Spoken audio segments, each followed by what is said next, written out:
الجزائر تؤكد أن الأمن بمنطقة الساحل مرهون بديناميكية التنمية والحوار السياسي بين الماليين خلال لقاء تشاوري بروما حول مالي والاستراتيجية المتكاملة بالمنطقة.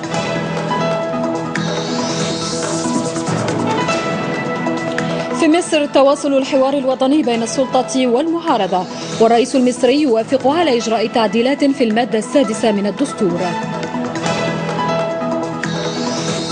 في سوريا السلطات السورية تقدم تقريرين لمجلس الأمن والأمم المتحدة تحذر فيه من مغبة استعمال المجموعات الإرهابية للسلاح الكيميائي. السلام عليكم ورحمة الله تعالى وبركاته، أهلا بكم. يشارك الوزير المنتدب المكلف بالشؤون المغاربية والإفريقية عبد القادر مساهل منذ أول أمس بروما في اجتماع تشاوري حول مالي والاستراتيجية المتكاملة لمنطقة الساحل.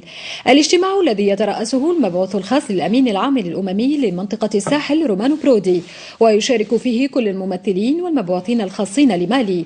طرحت خلاله الجزائر إشكالية الأمن والتنمية في منطقة الساحل بشكل عام ومالي على وجه الخصوص، حيث أكد مساهل أن حل الأزمة في مالي مرهون بديناميكية التنمية في المنطقة وبترقية الحوار السياسي بين أطراف النزاع واستئصال الجماعات الإرهابية وذات الصلة بالجريمة المنظمة. أمل صخري.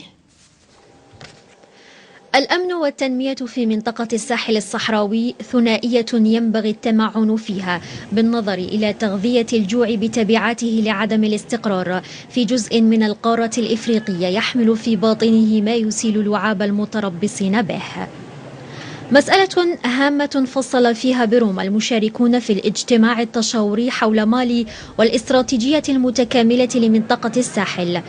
التنمية الاقتصادية والأمن الغذائي لا مناص منهما لمواجهة وضع هش أمنيا في الساحل بشكل عام وفي مالي على وجه الخصوص، الأمر الذي يستدعي تبني مخطط تنموي شامل، مخطط قال عنه المبعوث الخاص الأممي للساحل رومانو برودي بأنه دعامة السلم والاستقرار في المنطقة.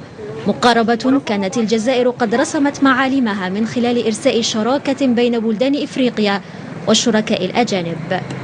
ولأن الأمن مرهون بديناميكية التنمية التي يقاس على أساسها تطور اقتصاد الشعوب، جدد الوزير المنتدب المكلف بالشؤون المغاربية والإفريقية عبد القادر مساهل خلال مداخلته في الاجتماع أن الحوار السياسي بين الماليين كفيل بالتوصل إلى حل ناجع ودائم يحقق السلم والاستقرار في البلاد، مؤكدا أن إمكانية اللجوء إلى التدخل العسكري مسألة على مجلس الأمن دراستها، وينبغي أن تستهدف الجماعات الإرهابية وذات الصلة بالجريمة المنظمة. آراء أجمعت على أن أولوية الأولويات تبقى ضرورة التعجيل بإحلال الأمن عن طريق الحوار السلمي في منطقة يثقل كاهلها عدم الاستقرار. كما شكلت إشكالية الأمن في منطقة الساحل عنوان ندوة علمية نظمتها أمس جامعة الجزائر ونشطها دكاترة وأساتذة تطرقوا فيها إلى راهن الوضع في الساحل وشمال مالي وتداعيات ذلك على المنطقة. أحمد أمين دريدي.